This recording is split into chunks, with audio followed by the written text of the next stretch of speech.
Ganun talaga yun. Basta, yan. Ganyan ba? Ganyan, ganyan. Sabi sa akin, model ng damit. Migrate yung lasa. Nagmamigrate yung foreigner. Di ba pag nag-migrate means dun na talaga lumipat na. So sa food ganun din. Pag nag-migrate na yung pinaka mga sangkap dun sa pinaka pork, ibig sabihin, done na siya. So, mga bebe! So ngayon, nandito na naman tayo sa isang edisyon kung saan tayo ay magluluto. Ito ay Cooking Ina! Hindi muna tayo magluluto mo, benta mo dahil baka karamahin na tayo kakabenta ng sobrang mahal na mga pagkain dito sa bahay. So dito sa aming bahay at saka dito sa staff house, naka-off ang mga tagaluto. So nandito ako ang inyong lingkod para magluto ng gabihan. At ang aking lulutuin ngayon ay igado. So, magga-gloves tayo. Lalagay tayo ng dato puti. So, ilalagyan lang natin ang ating atay. Atay ito ng baboy. So, ang gagawin natin ay lalagyan natin ng dato puti soy sauce.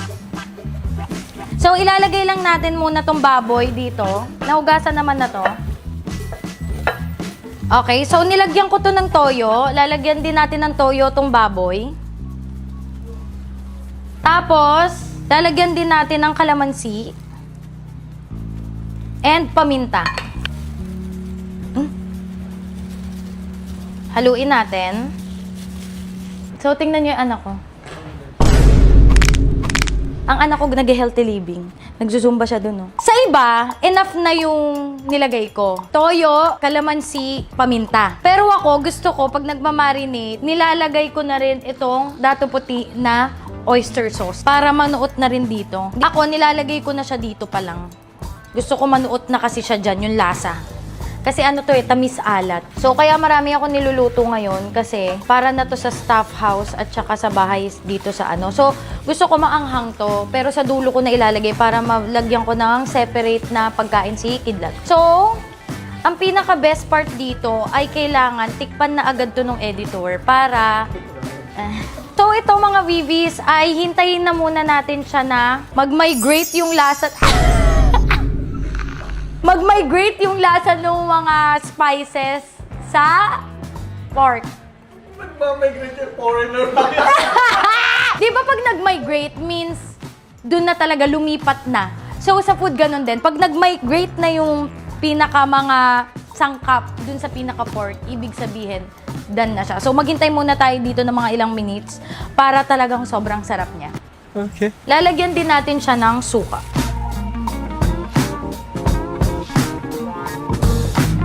Ano bang kailangan gawin? Diyos ko po. Okay, so mga VVs, habang hinihintay nating manuot yung lasa, mag-migrate yung lasa ng mga sauce, meron munang may ipapagawa muna to. Ano ba kailangan? Eyeliner. Ito na lang yung sauce nito. Mapagiganti ko man lang yung asawa ko sa'yo. Batina. Kaya kayo model ko na yung... Okay. So kasi mga VV, si Elijah magpo-photoshoot nung Kong clothing. Kailangan daw ng black eyeliner. O sige, umupo ka muna dito. Totoo ha? Baka yung adobo. Ano ba yan? Hindi. Aanuin ko muna kasi sakto. Hinihintay ko muna ito matapos. Gawin ko muna yung inuutos nito. Kukuha lang ako ng black na eyeliner. Ay, black na ano ba? Emo? Imo. Imo, Rockstar. Rockstar. O, teka. Ano ba yan? Nakaka-istorbo naman sa pagluluto ko. May mini-makeup pa. Alam mo to, negosyo ng asawa mo to. Binomodel ko. Aray! Ano ba yan? Ganun talaga yun? Oo. Pagtitiwala lang ako. Oo. Sa loob pala talaga yun? Oo, kasi ano yun eh. Ayaw maniwala. Baka ano na lang, para walang palag. Pwede ba yung sa ospital? Luluha ho? Yan, malapit na. Nagtatransform na. Mas nakakaiyak yung baba. Dagdag TF to ha? Lumuha na ako eh. Ano ba kasi yung tema niyan? Ba't ganito? Bakit? Rockers. Bigyan nyo naman to ng tissue. Hindi lang kasama to. tatawanan nyo lang. Okay lang yan.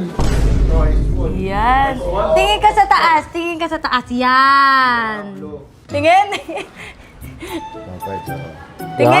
Tingin. Ganyan ba? Ganyan. Angas. Sabi sa akin, model ng damit. Ganito. Model ng bilas. Ako, inutusan nyo lang ako ha. Inistorbo nyo nga ako eh. Guys ha, itong shoot na to, bagong design ng Kong Clothing, kaya abangan ninyo. Napailuha na oh. Meron palang mga jablong na luha. Pag walang bumili nito. Magti-TikTok ba ako? Bebot? Okay na, game na. Thank you. Yun o, game. Di ba, taga-luto, tapos taga-makeup. Oh. Bumili kayo ng Kong Clothing ha. After natin mag-makeup-makeupan, liliguan ko lang yung anak ko. Basang-basa ako dahil kakapaligo ko kay Kidlat. Sabi ko, paliguan ko na muna siya para malinis na siya bago ako magluto. And sakto namang pinapatagal ko to. Let's go, luto na.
Aring, arong, aring, aring, arurong, aring, aring, arong, aring, arong, aring, ring, aring, arong, arang, harong. Ang sarap po, parang ano, bago.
Sa akin, di na. After nyan, mga VVs, after how many minutes, hours, and ano, ilalagay na yes? Saan? Sa work ko, sama ka? O, ka. Gusto mo makita yung ginagawa ni Mama? Uy, dudumi na naman yung paa mo, kakaligo mo lang. Ang bango ng hair. Sabi ko, tingnan mo. Amuyin mo. Ang bango talaga. Kasi guys, meron na kaming ginagamit na product. Shampoo and conditioner yun. Yun yung ginagamit ngayon ni Kidlat. Lagay na tayo ng liver.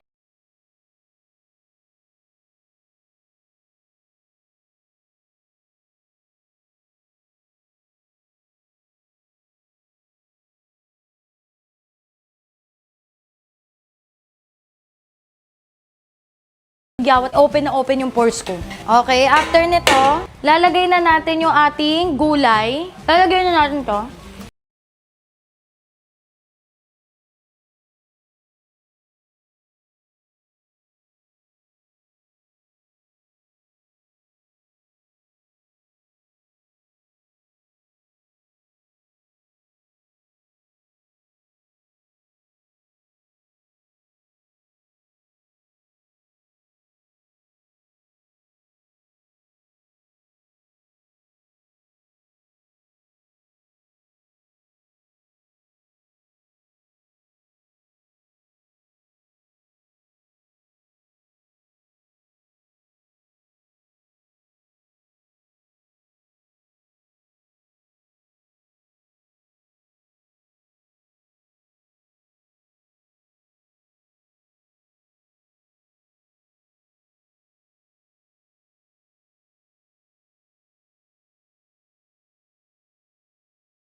Harap. So mga bibis, tapos na ang ating igado.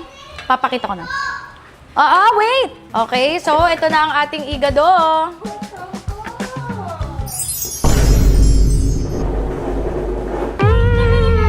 Ano ba? Ang ganda ba hindi? Tingin.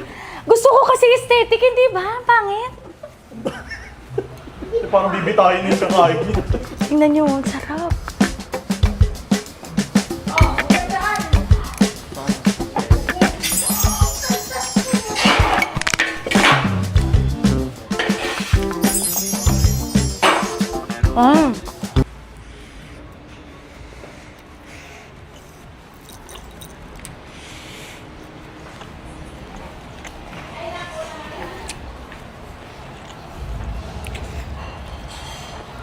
Guys, kain na!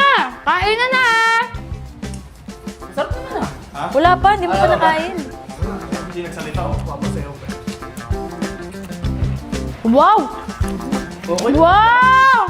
Alika, kumain na dito, Igado! Sumandok na kayo! Si, tanginan, bibitayin ka na ba? Kain na! Kuya, kain na kayo rito. Bili! Te, pwede ba ako magtabi dito, te, para sa birthday ko?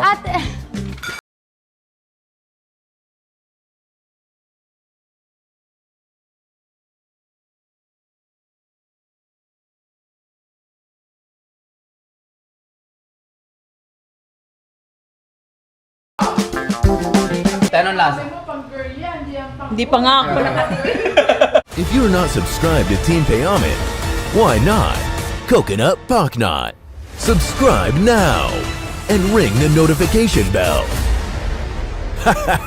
Gago!